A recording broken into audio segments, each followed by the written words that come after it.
sure. I mean, especially in Washington the other night. Obviously, we lost that game, but same thing the other night against a good team. Able to stick with it, find a way to come back. Where, as before, we had trouble. I think just sticking with it, and we've learned as the season go on, and it's been working. What does it mean to have these games come up where you have to have that Game 7 mentality, and every game is big? Where around this time in previous years, these games might not have mattered. You guys might not have been as competitive. Yeah, no, it's awesome. I mean, every day you're not playing, you're watching around the league, seeing what's happening in the standings, and when it comes to your time to play, obviously there's a huge 2 points on the line every night from here on out. So it's exciting. I mean, it's way easier to get up for a game, I think, than past years, and we're looking forward to that. So tonight there's going to be a special moment for puck drop.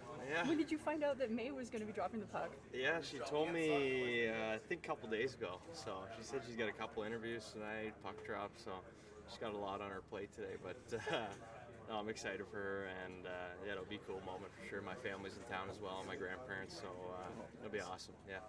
What do you think it means too, just for the visualization of having her drop the puck? I think she's going to be wearing her PWHL jersey. Like, what that message sends too.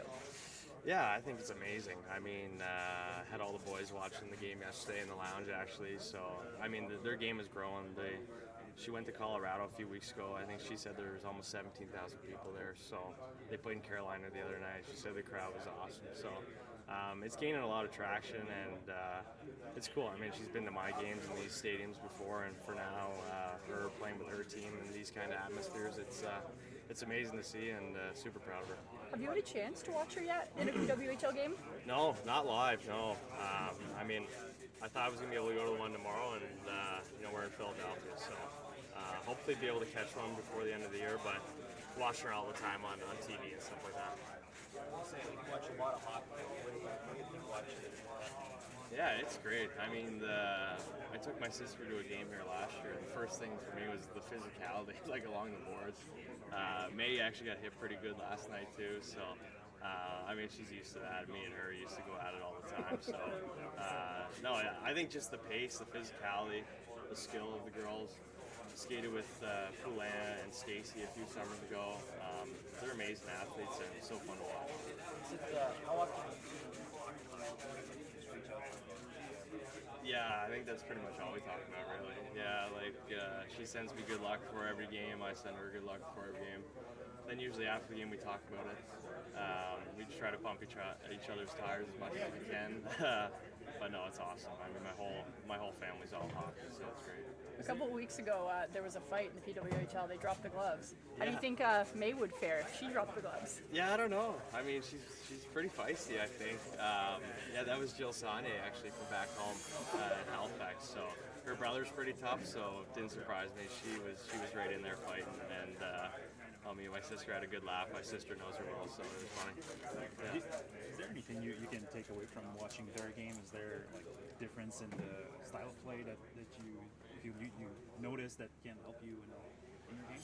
I mean, it's a little similar, or a little different, obviously, but I think just if you're a fan, watching both leagues is amazing. I mean, for younger girls to have something to look up to, that's their NHL for us. So I think it's just amazing what they're doing. The girls have a chance to live out their dream, get paid to do that, and like I said, play in front of thousands of people, every night. I think it's amazing. So I know for my sister, it means the world to have that league, and she's so pumped to be playing in that. Thank you. I just didn't meet you yesterday. So Yeah. say hi. What did it feel like to take your first practice with the team? Yeah, awesome. I mean, I've been waiting for this since the trade came up, and I mean, it's going to be fun today. What's your familiarity? You're playing with Adam Gaudette and Highmore on a line. What do you know about them? Yeah, I just know they like to drive the net, straightforward, and score some goals too. What did the coach ask from you on that line? What does he want your role to be? No, just get comfortable right away, get in the team and move the puck and shoot it too. So, yeah. Do you know if you're going to have a bit of a role on special teams there, or is that going to take a bit of time, maybe? I mean, maybe I step on the ice there a couple of times. I don't know. We'll see. We'll see out there. How excited are you about the game tonight and just getting your first game in? Yeah, that's gonna be awesome. We just played Ottawa, so that was rocking, and it's gonna be rocking tonight again. right into a playoff race. How does it feel? It feels great. Never been there before, so I'm so excited. What's the last 24 hours been like in terms of just getting to know Ottawa, seeing the city? What are your first impressions? It's great. I mean, Timmy, I moved in with Timmy yesterday, so yeah, I settled in there, and yeah, it's been amazing. The guy's been so great to me. Did Tim reach out to you offering you a spot? Timmy talked to me right away and said I can move out in with him, so yeah, I did that. Is Ottawa comparable to where you're from in Sweden? Kind of a little bit, yeah. I mean, the weather is the same. I know you mentioned yesterday that you didn't know many guys on this team, but that, they have two Swedish goalies. How nice has it been to start meshing with them and being Zetterlund Swedish? Yeah, it always helps, speak the same language, and they show me around a little bit too. So yeah, for sure, it's nice to have that. You also mentioned Danielle Alfredsson yesterday. I'm wondering, growing up in Sweden, it just seems like a bit of a god to everyone that we talk to. That is kind of around your age. Did you watch his game that much? Or? I actually did. He's a legend, and I mean, as a kid, I think everyone watched him, and how he shot the puck and everything, and yeah, it's great to have him here too. So how has it felt just settling in that first game and kind of getting acclimated a little bit more to Ottawa? Yeah, it's felt great. Obviously, it's been a crazy few days, and I haven't got to do a whole lot here yet. But it's been great. The group of guys is awesome. They've welcomed me with open arms, and anything I need, everyone's offered to help me out. So it's been great. I'm really, really excited and happy to be here.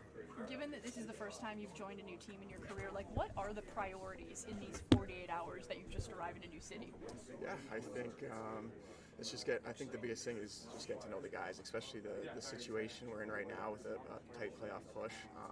I think it's just trying to get acclimated to the group and obviously get to know all the systems that the team plays. That's really important too. But yeah, I think just getting comfortable with the guys and getting to know them is a big thing. David Perrin just told us in French that having you on the team brings more physicality and share the importance of physicality within the players. Do you feel like you bring that and can help with the side? Yeah, I think I can bring that part. That's something I've always valued a lot in my game is trying to be hard to play against, and whether that's finishing checks or just being strong on my stick. I want to be a guy that other teams don't like playing against and other players don't like going into corners with. So yeah, I definitely want to bring that physical side a lot to my game. Is that something the coaching staff has asked of you coming here, or even Steos, get more physical?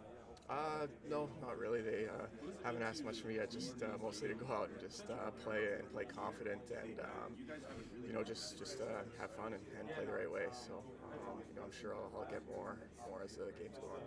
How much does the president of a guy like Perrin went through all of this help you to integrate? Yeah, it helps a lot. Obviously, having a couple of older guys like that have been around and are experienced helps a lot. And yeah, he's been great. Obviously, I sit next to him and I play on the line with him. So we've been talking a bit, getting to know each other, and yeah, it's great having him here. Half game under your belt now. Just what's key in your second game? Another important one compared to the against Detroit as well. Yeah, just go out and not try to do too much. Obviously, still trying to learn all the systems, get engraved in my brain. So just go out, play hard, play physical, do things right, and play the right way. And see the key is winning, so doing whatever it takes to win. Is the game more mentally draining than it was physically, despite having 9 hits? When you got done that game, was there a little exhaustion after all that's gone on? I felt good. I think in the first period my legs were a little heavy, obviously a little bit of a crazy few days, but once my legs got settled in, I felt good, and I think I can play that way every night and bring that intensity every night. Did you try to make a statement? That's just the way I know I need to play. I don't think I was trying to go out of my way to do anything crazy. Obviously, I wanted to show that I could bring that side of the game and play like that. And it was like a playoff game last game, obviously. So I wanted to be hard to play against in that sense. You said you noticed the veteran presence right away, I think. Do you see a close group in here? Or what do you see, I guess, maybe? Yeah, it seems like a really close group. Obviously, I haven't been around too much, but everyone seems to gel well with each other, and mix well. So I'm excited to get more and more comfortable with these guys. How much more comfortable do you feel after even a first full skate with the team today? Yeah, felt good. I think once we get on the road a bit, go to some dinners with some guys and chat like that, it'll help a lot. So, but just every day, just getting more and more comfortable and talking to more guys. We've asked you a lot about your relationship with Drake, but you played with Linus as well a season in Buffalo. Were you close at all? How familiar were you with him? Yeah, that was my first year in the league, and so we talked a lot. He's a very nice guy.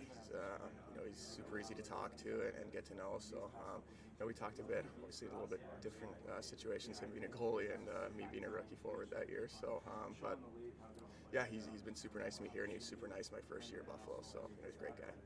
Would you call you the workhorse from Whitehorse back then too? Yeah, I think that name was sticking a lot more back then and getting brought up more. But, yeah. Yeah, no problem. What do you want to know? Ins, outs, goaltending. Coach, what can you tell us about your lineup here tonight? What do you want to know? Ins, outs, goaltender of choice. Linus is in. Nick Jensen. Expecting him to play. Matt and Powell coming back in, Coach. Potentially. Game time decision. Is Gilbert going to be in? Potentially. Travis, we asked a lot of the new players, obviously, like pretty much every day, how are you acclimating? How do you feel? But what about for a coach? Like, how long does it take you to figure out like what role a player is going to have on this team? I think it's a lot like a player. You watch players from afar, you watch them on other teams, but you don't watch them the same way that you watch your own players. When you dissect the game, break a game down, certain details, certain strengths, weaknesses, and you slowly get to know them. I think there's certain players that you know better, just with how much they play on another team, and we're going through that right now. I thought both guys did a good job the other night, and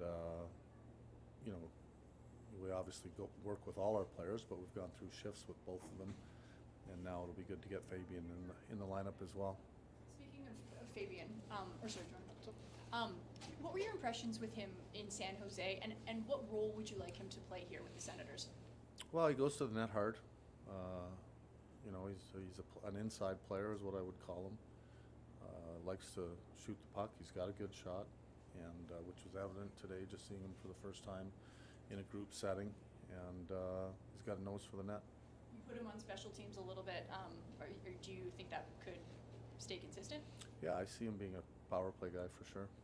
And what about playing with Highmore and Gaudette? What would you like to see from him on that line? Yeah, just play well, be confident. We do change our lines around. I can see him moving up and down the lineup. We'll start him there tonight. I like the way the rest of our lines looked the other night, and I thought we played a strong game defensively and offensively against the Rangers, and it just made sense to put him there for tonight and get his feet wet a little bit. What is it like as a coach when you have a couple of new players come in? It seems like you have more depth in terms of the forward group. How much of a luxury is that to kind of mix and match? Yeah, I think that's norm. We've lost Cozens for the year, or most of it, and we traded away a player. So, when you talk about depth, we've got 12 forwards right now, but we do have some guys that we can call up. But having different options is, I think that's what a coach looks for. I think the better your team is, probably the more options that you have, and competition from within is always important as well. What have you liked from Jake Sanderson's game maybe the past little while? He's scoring, getting 11 points a play. Yeah, he's a long list. He's a good hockey player. He's playing well. He's confident. He wants to win. I think the one thing about Sandy is he's ultra competitive, and it's all about the team. It's not about him having individual success, and I think ultimately that's what you want all your players to have within themselves.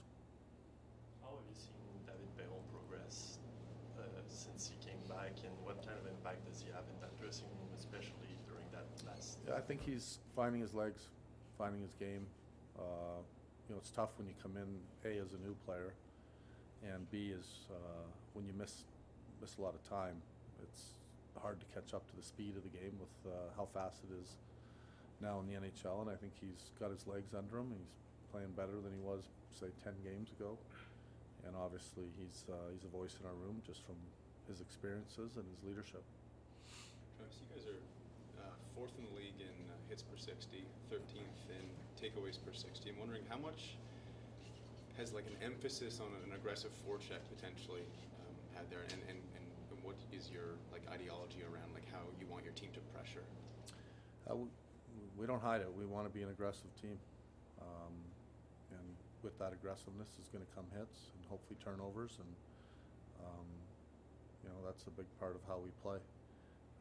But if you want to play that way, you have to get buy-in from your group. You have to work really hard, and when we're on, I think you see us working as 5-man units. Drake's sister, May, is going to be dropping the puck tonight, and I know the Senators are celebrating women in sport.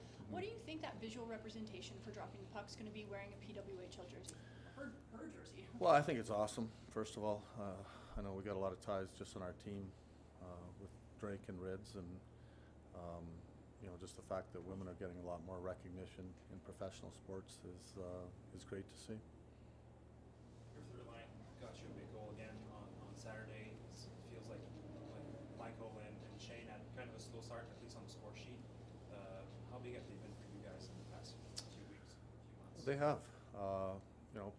Pince's line carries a lot of weight within our group, and they get a lot of tough matchups. They get a lot of D-zone starts, and you need lines to contribute as well. It can't just play defensively, and they have a nice balance of playing defensive hockey but also being able to score. And the deeper you go into the season, the harder it is to score, and you've got to have contributions throughout your lineup. Steve put it on Friday that it wasn't clear that for him, because it wasn't necessarily the 2C, it feels like up to you that Shane could be considered as the. Is that a way you see it as well? Or? I don't see it as 1, 2, or 3. I just play the lines that are playing well. That's all that I care. How have you maybe seen this team evolve in terms of resiliency over the past little while? Like your last 4 games, you've come back and kind of found ways to win. Yeah, we've talked about it a lot in this room. You can get on a roll and not lose. You can play well and lose. To me, I don't concentrate on streaks. I concentrate strictly on how we're playing from game to game, establishing our game, making sure that we're ready to play and play our best. And if we come out and play one of our better games and we lose, you tip your hat. But I know that when we do play one of our better games, we're gonna win a lot more than we lose. And you are gonna get on little streaks here and there. We've played well of late, and we're going to have to keep playing well if we want to get in. There's a lot of guys in your dressing room who are experiencing this type of run to the playoffs for the first time. What's it like for you as a coach, from your vantage point, seeing those players go through that? Well, it's what you want, first of all. You can't win a Stanley Cup if you don't go through this process, and I think just the way we've talked to our team the whole year is hopefully setting us up for where we're going now. And we've talked about living in the moment, being process driven. We want a team that tries to win every day, and I think that's going to help us not only physically but with our mindset from game to game, because there's going to be ups and downs. You're going to lose a few games, and you got to be able to live in the moment and not live in the past. And I think our group's done a pretty good job of that lately, and we're going to have to these last 20. Thank you, Coach. Okay, guys. Thanks. Thank you, Travis.